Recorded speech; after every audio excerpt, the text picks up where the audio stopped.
Hello, this is Toye Oshunbiyi, founder of Business Leaders Coach, and welcome to the Business Leaders Coach podcast, episode 25. Today we are going to be looking at the infinite game, and I'm going to be sharing 5 key questions that you can ask to craft your vision.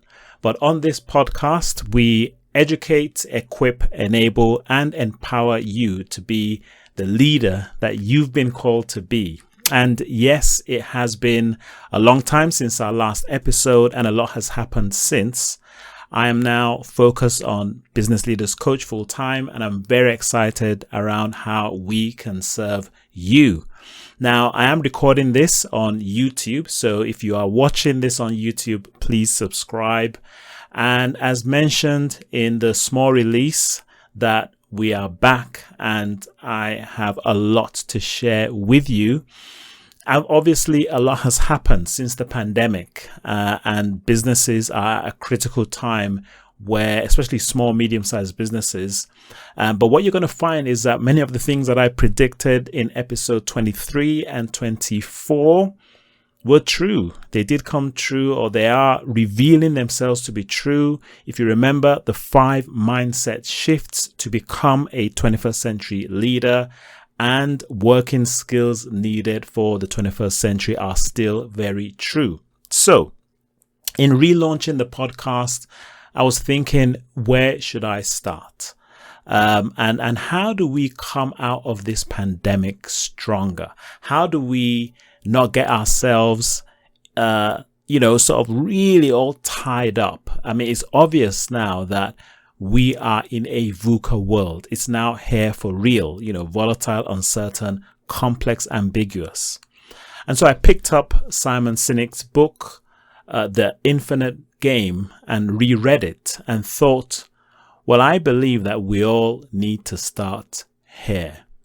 We need to look at what some of the things that he said, which I think are so important. So if you are a business owner, if you're a manager, if you're a team leader, I'm going to share with you 5 simple questions that you need to ask. And the key overall question is, are you playing the infinite game or the finite game? And these 5 questions are going to help you craft your vision. One of the things that gets asked a lot is, how do I craft my vision? How do I even know what a vision is? And even Simon himself, in one of the interviews, he says a lot of these things get debated: mission, purpose, vision.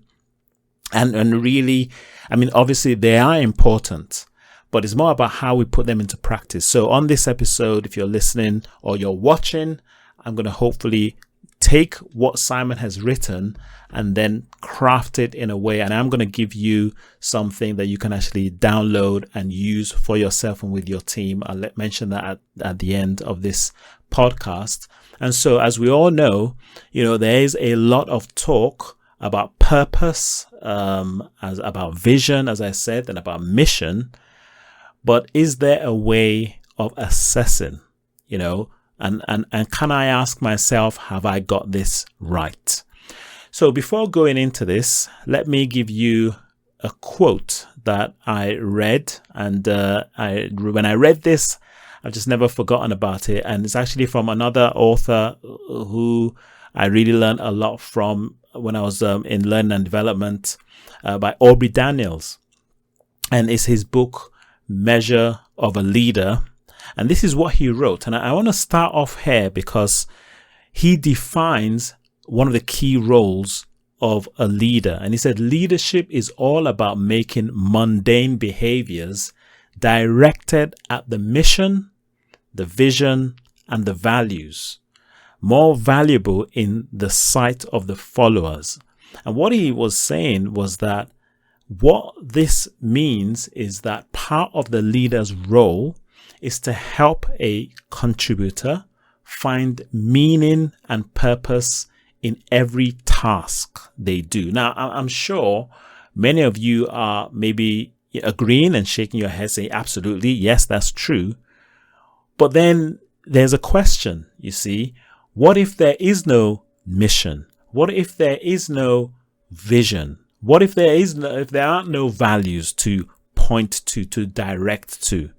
And that's the reason why this episode is so important, because from my knowledge, from my own experience, from sharing, yes, we have something on the wall. Yes, we say, I think almost every business now almost sees it as, oh, we got to have a vision. We got to have some values, ever since Jim Collins and Good to Great.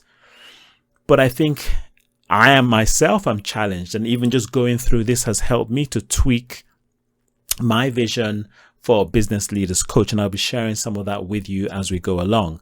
And so with this in mind, I thought as we build our businesses, our teams, our organizations, that we have to have clarity around what we are trying to achieve. And so Simon Sinek's book, The Infinite Game, can definitely help. Now, I'm not going to go through the whole thing. I think I will be breaking it down in my membership site.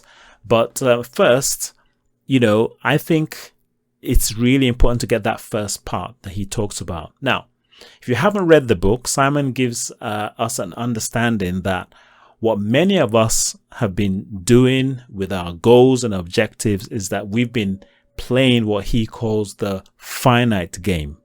We might say, for instance, that we want to become a $1 billion company, or we want to increase our share price, or we want to scale to X number of staff.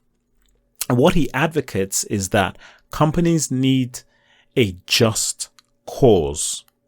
And these 5 areas, I'm turning them into questions. And actually, they're more than 5, but the overall is that you'll find out that there are 5 categories. And what I'm going to do is I'm going to put my L&D, my learn and development hat on and help you craft some questions that we can start to ask to really cross-check that is this actually a just cause? And that's, by the way, Simon uses just cause, but he's really talking about a vision. But he talks about when it's just, there's some kind of ethical reasoning behind it, rather than just being a vision. And so I'm going to give you access to a one-pager that I've created that you'll be able to download. It's in PDF. And maybe you can go through it, take your team through it. And I think it is the starting point for any business, but especially coming out of this pandemic. If you really want to survive all the ups and downs in this VUCA world, I think that this would really help. So the first criteria of this just cause is standing for something. And the question is, does what we do stand for something positive and optimistic? And as you ask yourself that question, there's some follow-on questions that I think you can ask, which is, what is it? If you answer that question, does what we do stand for something positive and optimistic, then sometimes you have to push yourself to really articulate. And so what is it? Can we articulate what we stand for? And if you do this for yourself and you do this for your team, I think you really get value.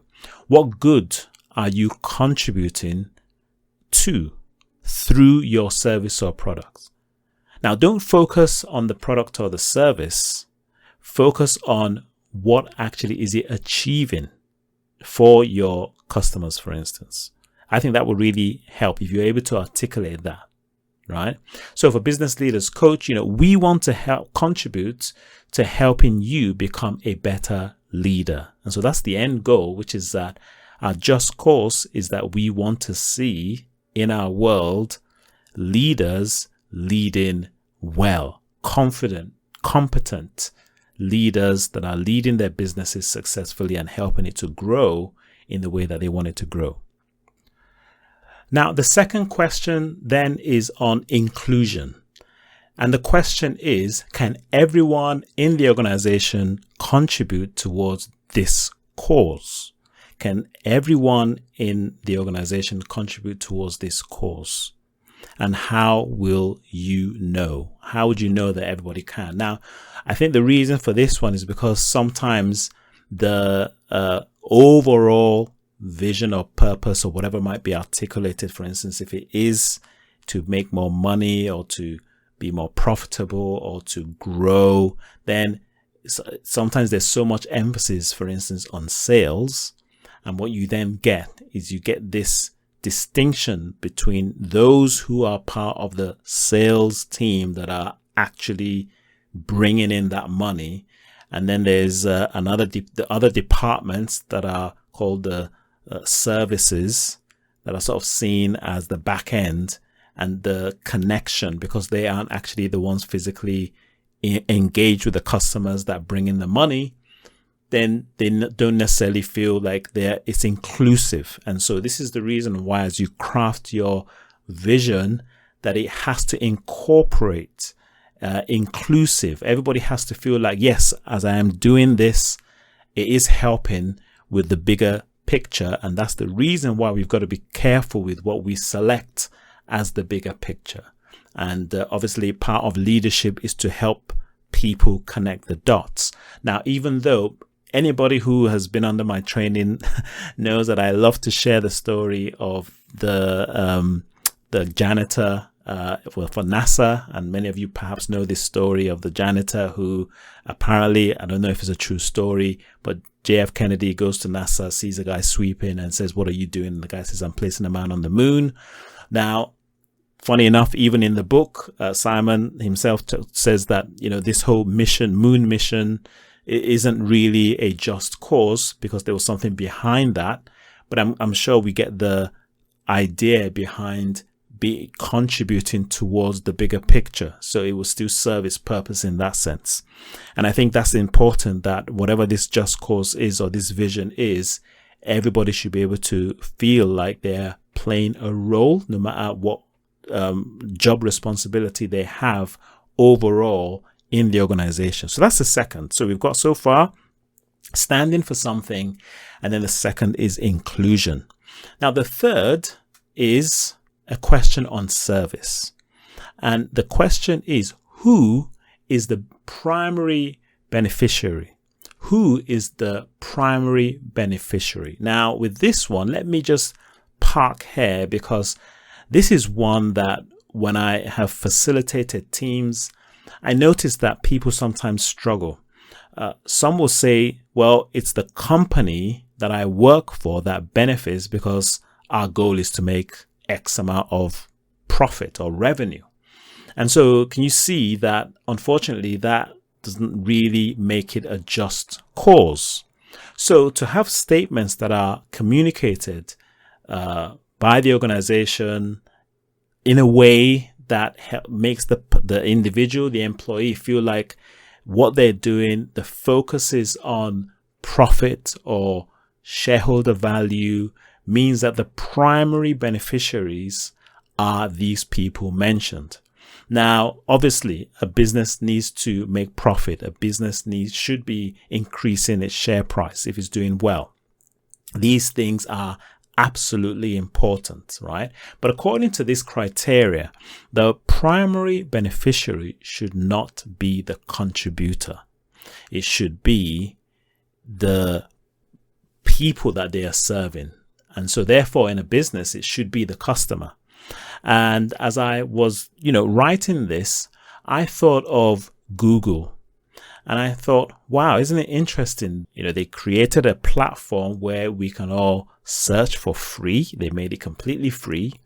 And what they did was that they served us first. And then we benefited, and now they're worth billions. So the question that we can ask ourselves is, how do our customers benefit from our service? How do our customers benefit from our service? And then another question that I really think, if you can actually push yourself to ask these next few questions, please pay attention. You'll find out that you can really gain a lot of market share. And the question is, are some of our potential customers benefiting even before money is exchanged? And if not, how can we create that dynamic where our potential customers benefit from us first before they exchange money for more value? Now, if you are able to brainstorm that, I think that you are beginning to shift your company into a 21st century company. Because if you were to look at many of the companies that are really gaining, traction today, they figured out how to benefit the customer before money is exchanged. They've offered something that's of value, and then the rest is simply, I want to become loyal to your brand. The fourth question is on resilience. And the question is what you do able to endure political, technological, and cultural change?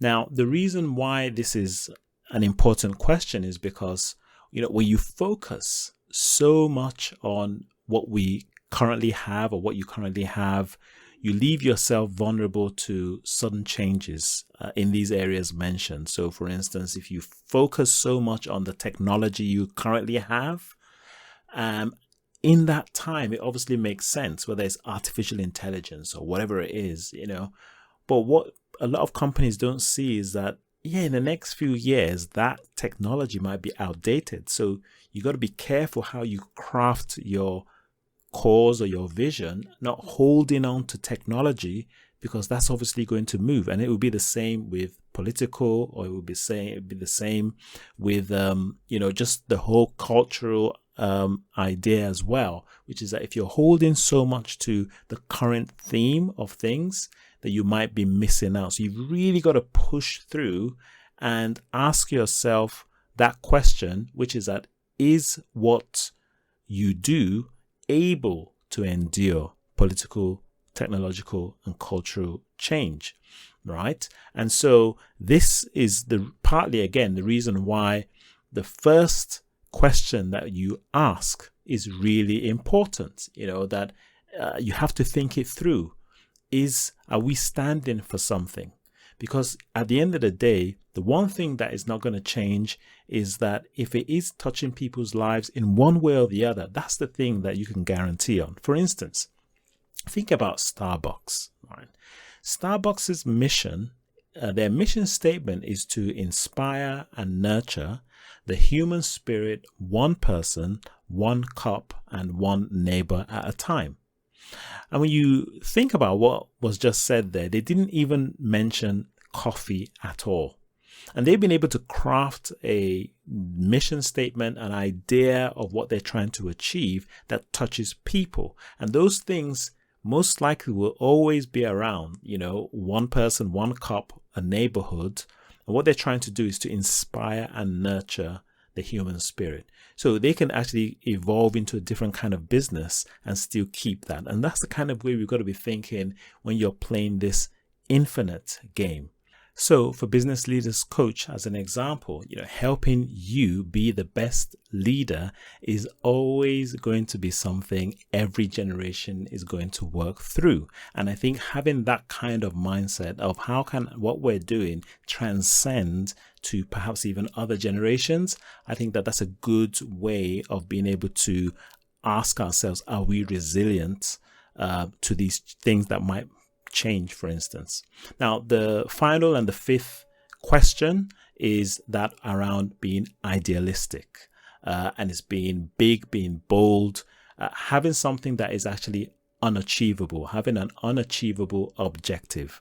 And the question is, and I've crafted the question this way, and it is going to help with this whole idea of vision. And the question is, imagine what the world will look like when you have accomplished your cause. Imagine what the world will look like when you have accomplished your cause.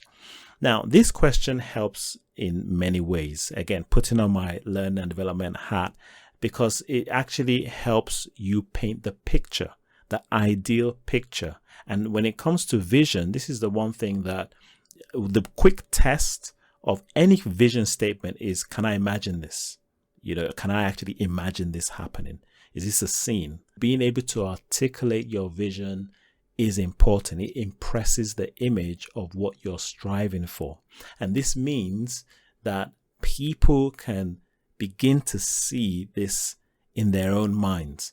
Now, remember, it's unachievable. So it is an utopia, idealistic vision, but at least it gives you something that you're striving for. So for instance, with Business Leaders Coach, it's to see every leader of a small, medium-sized company leading their companies with confidence and with humility.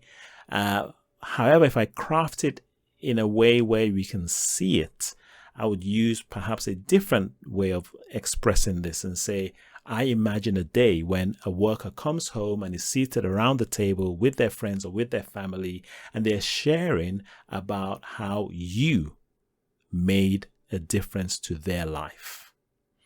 Or I can say how you encourage them to be the best version of themselves. And through you, and this is something that is now happening everywhere, I imagine a world where every worker is experiencing great leadership from their leaders in their company. You see, this is the kind of way that we can craft a vision where people can begin to see this and articulate this. And one of the things that's really important is that with a vision, you've got to be able to feel the emotion. So we might even go as far as saying that sitting around the dining table, don't we all know that we share about our experiences of leadership? Whether it's good leadership or whether it's bad leadership. And what we want to see is where people are sharing about their own experiences of good leadership in their companies. That's something that we can at least visualize, even though, unfortunately, it might never be achieved in every situation. So, as I wrap up, are you playing the infinite game? Do you have a just cause?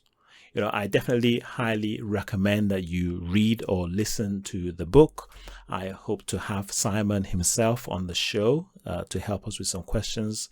And I hope, at some point we'll have him, and we'll have many authors on this show, for us all to learn together. And if you are listening to this and you want a copy of the questions, go to businessleaderscoach.com/the infinite game. And you can download the PDF. It's a one-page with the questions that I've walked you through. I would recommend you do this for yourself, do this with your team, and why not share with me on the experience, on how this perhaps has helped you to craft your vision. Don't forget to like, share, and subscribe wherever you're listening to this episode. There's more exciting things that are coming as we are building a community of learners. And if you have any questions, email me at toye@businessleaderscoach.com. You can also check out our free webinar. As at time of recording this, I am running a webinar on managing remote teams. I'm going to be sharing 5 essential skills that every manager needs to have in order to be able to lead their people in today's new economy. You can go to businessleaderscoach.com, click on the link and sign up, or you can email me if you want access to the replay. For now, till next time, this is Toye Oshunbiyi signing off. Take care.